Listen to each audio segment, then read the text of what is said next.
Show की शुरुआत दिन की सबसे बड़ी पॉलिटिकल न्यूज, पॉलिटिकल खबर के साथ जो सुप्रीम कोर्ट से आई है। दरअसल सुप्रीम कोर्ट ने एक बड़ा फैसला सुनाया। सुप्रीम कोर्ट ने चुनावी बॉन्ड पर तत्काल रोक लगा दी है। चुनावी बॉन्ड स्कीम को असंवैधानिक करार देते हुए सुप्रीम कोर्ट ने गुमनाम चंदे को संविधान का उल्लंघन बताया है। सुप्रीम कोर्ट ने स्टेट बैंक ऑफ इंडिया से कहा है कि वो इलेक्टोरल बॉन्ड की अब तक की सारी जानकारी 6 मार्च तक चुनाव आयोग को सौंपे और फिर चुनाव आयोग 13 मार्च तक वो सारी जानकारी अपनी वेबसाइट के जरिए सार्वजनिक करे। जानकारी क्या? जानकारी ये कि इलेक्टोरल बॉन्ड किसने खरीदे, कितने खरीदे और किसको दिए गए। बहुत ही महत्वपूर्ण फैसला सुप्रीम कोर्ट ने दिया, जिसका कि बहुत लंबा असर होगा हमारी पूरी चुनावी लोकतंत्र के ऊपर। उन्होंने ये इलेक्टोरल बॉन्ड की स्कीम कॉम्प्रिहेंसिवली स्ट्राइक डाउन कर दी है, ये कहते हुए कि इसमें जो एनोनिमस एलिमेंट इन्होंने लाया कि भाई किसी को पता नहीं लगे कि भाई ये इलेक्टोरल बॉन्ड किसने खरीदे और किसको दिए, ये बिल्कुल हमारे जनता के सूचना के अधिकार के खिलाफ है, जो कि एक मौलिक अधिकार है जनता का। और साथ में उन्होंने तो ये जितने भी अमेंडमेंट्स आए थे कंपनीज एक्ट में, इनकम टैक्स एक्ट में, रिप्रेजेंटेशन ऑफ पीपल एक्ट में, सबको रद्द कर दिया। जो जमा करे गए पॉलिटिकल पार्टियों ने जो अपने खातों में जमा करे, उसका पूरा ब्यौरा स्टेट बैंक ऑफ इंडिया, जिसके पास ये सारी इंफॉर्मेशन है, वो इलेक्शन कमीशन को दे और ये पब्लिक वेबसाइट पर डाला जाए, जिससे कि जनता को पता लगे कि किसने ये इलेक्टोरल बॉन्ड्स खरीदे और किस पॉलिटिकल पार्टी को दिए। तो ये सुप्रीम कोर्ट का बड़ा फैसला है और इस फैसले के सियासी मायनों को समझने के लिए वरिष्ठ पत्रकार यहां मेरे साथ स्टूडियो में मौजूद है। लेकिन पहले मैं आपको ग्राउंड पर लेकर चलूंगी। हमारे दो सहयोगी निपुण सहगल जुड़ रहे हैं हमारे साथ, आशीष कुमार सिंह हमारे साथ मौजूद है इस वक्त। पहले निपुण सहगल के पास आपको लेकर चलेंगे और जरा जानेंगे निपुण सहगल से, सुप्रीम कोर्ट में सरकार की तरफ से इलेक्टोरल बॉन्ड के मामले में कोई दलील काम नहीं आई। निपुण, बिल्कुल रोमाना, कोई दलील काम नहीं है, क्योंकि सरकार कह रही थी कि काले धन पर रोक लगेगा। काले धन का प्रवाह है था राजनीति में, जिसे हमने रोक दिया। लेकिन कोर्ट ने कहा ठीक है, काले धन का प्रवाह रुकेगा, पर लोगों को जानने का जो अधिकार है, यानी एक मतदाता ये जान ही ना सके कि किसने हजारों करोड़ का चंदा दे दिया है, जिसके चलते पार्टी अपनी पॉलिसी को सत्ता में आने के बाद बदल सकती है, उसे कोई फायदा दे सकती है, ये नहीं चलेगा। सरकार ने दलील दी थी कि जो कैंडिडेट्स का आपराधिक रिकॉर्ड है, इसको सुप्रीम कोर्ट ने कहा था कि लोग जान सकते हैं, पर इसे जानना ये कोई मौलिक अधिकार नहीं है। सुप्रीम कोर्ट ने इसे बिल्कुल नहीं माना है, कहा है मौलिक अधिकार है। जहां तक गोपनीयता की बात है कि अगर मैं किसी पार्टी का समर्थक हूं और अपनी इच्छा से 5,000 रुपया चंदा देता हूं, तो मेरा राजनीतिक एफिलिएशन मेरा पड़ोसी न जाने, ये गोपनीयता, ये निजता मेरा अधिकार है। लेकिन जब हजारों करोड़ का चंदा दिया जाएगा, उसको कोई आम आदमी जान ही ना सके, ये नहीं चल सकता। इसको गोपनीयता के तहत या निजता के तहत नहीं ले सकते। ये सूचना के अधिकार का हनन है, इसलिए पूरी योजना असंवैधानिक है। जितने संशोधन किए गए थे कंपनीज एक्ट में, रिप्रेजेंटेशन ऑफ पीपल्स एक्ट में, इनकम टैक्स एक्ट में, सब असंवैधानिक है और आज से, अभी से ये योजना बंद की जाती है।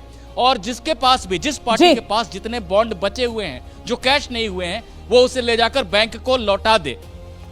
आप रहिए मेरे साथ, में लौटूंगी आपके पास। आशीष सिंह का रुख करते हैं। मतलब आशीष, चुनावी माहौल है ये, और इस चुनावी माहौल में सुप्रीम कोर्ट का ये फैसला सियासी आर पार के लिहाज से बड़ा मुद्दा। जी हाँ, बिल्कुल। मुझे ऐसा लगता है कि अब भ्रष्टाचारी कौन, इसकी राजनीतिक लड़ाई अब इन बिल्डअप टू लोकसभा इलेक्शंस देखेंगी। सरकार इसको कैसे लेती है, क्या इसको रिफाइन करके और बेहतर तरीके से ले आने का फैसला करती है, वो हमें देखना होगा कि मोदी सरकार का क्या डिसीजन होता है। लेकिन so far as opposition is concerned, Romana, आप ये मान के चले, जिस ऑपोजिशन के अलायंस को और प्राइमरीली कांग्रेस को भ्रष्टाचार को लेकर के प्रधानमंत्री मोदी और बीजेपी घेरती है, वो अब ये आर्गुमेंट जरूर सामने रखेंगे कि अब आप देखिए कि भ्रष्टाचारी कौन, सुप्रीम कोर्ट ने किसके भ्रष्टाचार पर रोक लगाई। आप देखिए राहुल गांधी के समय आज सुप्रीम कोर्ट ने जो कहा कि ये आरटीआई का उल्लंघन है, वो एक्ट राहुल गांधी के एक तरह से उनके नेतृत्व में यूपीए सरकार के दौरान लाया गया था। जो मुझे सोर्सेज इंडिकेट कर रहे हैं इस फैसले के बाद, जो भी ऑपोजिशन लीडर से मेरी बात हो पाई है रोमाना, अब वो इन बिल्डअप टू लोकसभा इलेक्शंस ये केस बनाने की कोशिश करेंगे कि भ्रष्टाचार पे किसी तरह से मोदी सरकार को घेरा जाए, बीजेपी को आड़े हाथों लिया जाए और ये आरोप लगाया जाए कि भ्रष्टाचार का आरोप भले ही सरकार हम पर लगाती है, लेकिन असल में भ्रष्टाचार किसके खिलाफ साबित हुआ, कौन इस तरह से ब्लैक मनी को जस्टिफाई करने की कोशिश कर रहा था, जो कि सुप्रीम कोर्ट ने जिस पे पूरी तरह से रोक लगा दी। तो मुझे ऐसा लगता है कि राजनीतिक जंग इसको लेकर के अब आगे आने वाले दिनों में काफी गहराएगा और देखने को मिलेगा। नहीं, बिल्कुल जो बात आप कह रहे हैं वो सही है कि वो काला पैसा जो है, ब्लैक मनी, उसको लेकर, और साथ ही साथ वो जो विपक्ष लगातार सरकार पर निशाना साधता रहता है ना कि उद्योगपतियों की सरकार, अडानी अंबानी की सरकार, तो अब जबकि सार्वजनिक होकर वो डिटेल्स सामने आएंगी कि आखिरकार किसने कितना चंदा किसको दिया है, उसके बाद किस तरीके की सियासत देखने के लिए मिलेगी, इस पर भी हमारी नजर। और अब वो सवाल जिस पर अब चर्चा आगे बढ़ाएंगे, और सवाल इसी खबर से जुड़ा हुआ आपके सामने आ गया है, चुनावी बॉन्ड पर रोक, सरकार को बड़ा शॉक। चुनावी माहौल में सुप्रीम कोर्ट की तरफ से ये जो इलेक्टोरल बॉन्ड स्कीम है, इस पर रोक और इसको असंवैधानिक जो करार दिया गया है, सरकार के लिए झटका? नहीं, सरकार के लिए तो बहुत बड़ा झटका है, इसमें कोई शक नहीं है, लेकिन मेरा मानना है कि ये सुप्रीम कोर्ट का बहुत खराब फैसला है। सवाल ये है कि आप स्थिति को बदलना चाहते हैं या पुरानी स्थिति को बहाल करना चाहते हैं। अब बड़े कमरे में एक छोटा सा दिया जल रहा हो, आप कहें कि इससे अंधेरा दूर नहीं हो रहा, इसको भी बुझा देते हैं, ये उस तरह का फैसला है। सवाल ये कि इलेक्टोरल बॉन्ड से जो पैसा आ रहा था वो पहली बात तो ब्लैक मनी नहीं थी, उसमें सवाल दो तरह के थे, एक ट्रांसपेरेंसी का और दूसरा लोगों के जानने के अधिकार का। ब्लैक मनी का सवाल उसमें नहीं था।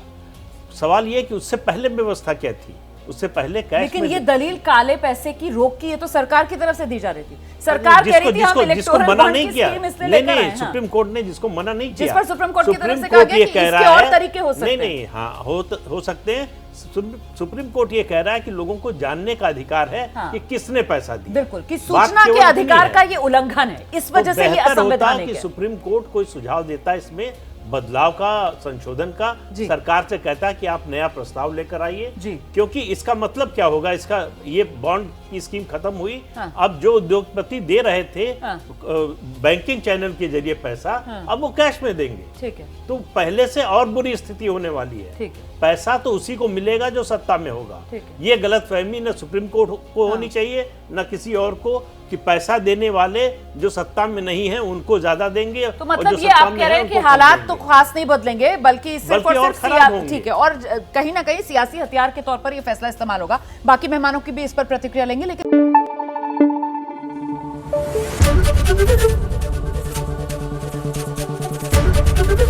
एबीपी न्यूज आपको रखे आगे।